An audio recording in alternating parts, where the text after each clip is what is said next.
Hi అండి, అందరికీ నమస్తే. Welcome to our channel.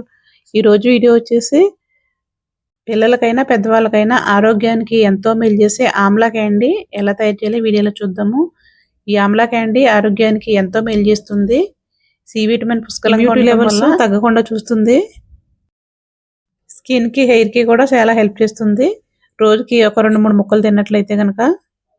మరి అన్ని ఆరోగ్య ప్రయోజనాలు ఉన్న ఆమ్లా క్యాండీని ఎలా తయారు చేయాలో చూసేద్దామా. ముందుగా ఒక అరకిలో ఉసిరికాయలు, పెద్ద ఉసిరికాయలను తీసుకుని శుభ్రంగా వాటర్లో క్లీన్ చేసేసుకుని తడి ఏమీ లేకుండా బాగా తుడుచుకోవాలి.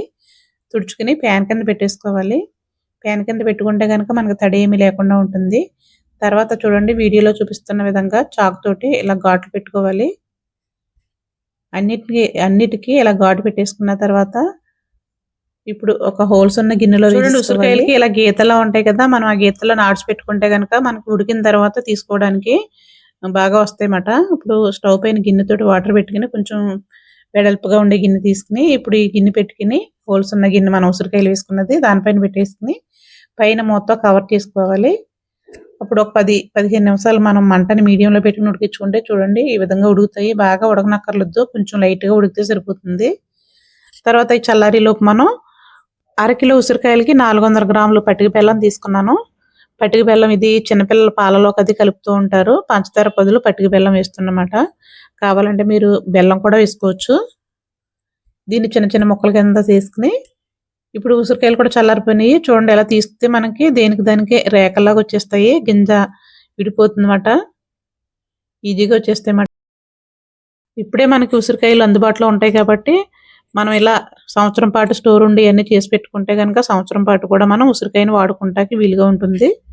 వీటిని అన్నిటిని ఒక గాజు బౌల్లో వేసేసుకుని కొద్దిగా వేస్తున్నాను. మీ దగ్గర ఒకవేళ శొంఠి లేకపోతే కనుక అల్లం బాగా వేయించి పొడి చేసుకునైనా వేసుకోవచ్చు. ఇలా స్టెప్పుల కింద వేసుకోవాలన్నమాట. పైనుండి కూడా కొంచెం శొంఠి, మిరియాల పొడి కూడా వేసేసి మూత పెట్టి ఒక గంట తర్వాత చూసుకోవాలి. గంట తర్వాత చూడండి మొత్తం పటిక బెల్లం అంతా కరిగిపోయింది.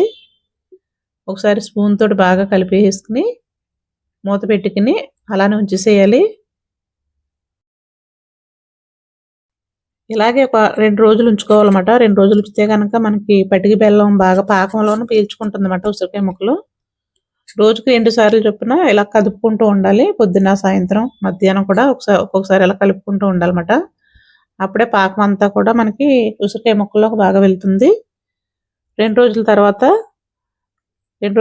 చూద్దాము. అంటే మనం పటిక బెల్లం పాకంలో ఊరబెట్టినట్టమాట. మనం ఉప్పులో ఎలా ఊరబెడతామో సేమ్ దీన్ని కూడా అలాగే పటిక బెల్లంలో ఊరబెట్టాలి. అప్పుడే మనకి స్వీట్ అంతా తీసుకుంటుంది. స్వీట్ క్యాండీ కాబట్టి 2 రోజుల తర్వాత ఇంకా 2 రోజులకి పాకం బాగా వెళ్తుంది. ఇప్పుడు ఒక పళ్ళెం తీసుకుని ఒక పేపర్ తీసుకోవాలి.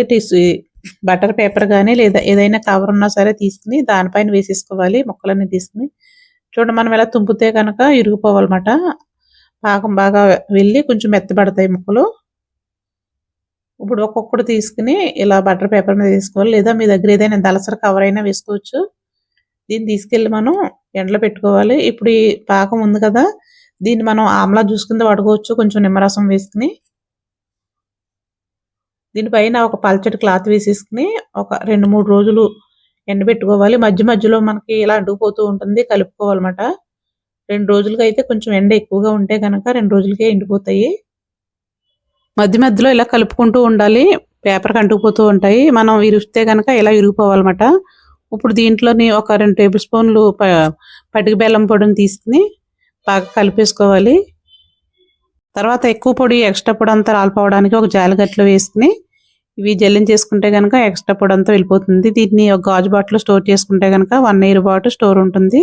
ఇలాంటి మరెన్నో వీడియోస్ కోసం సబ్స్క్రైబ్.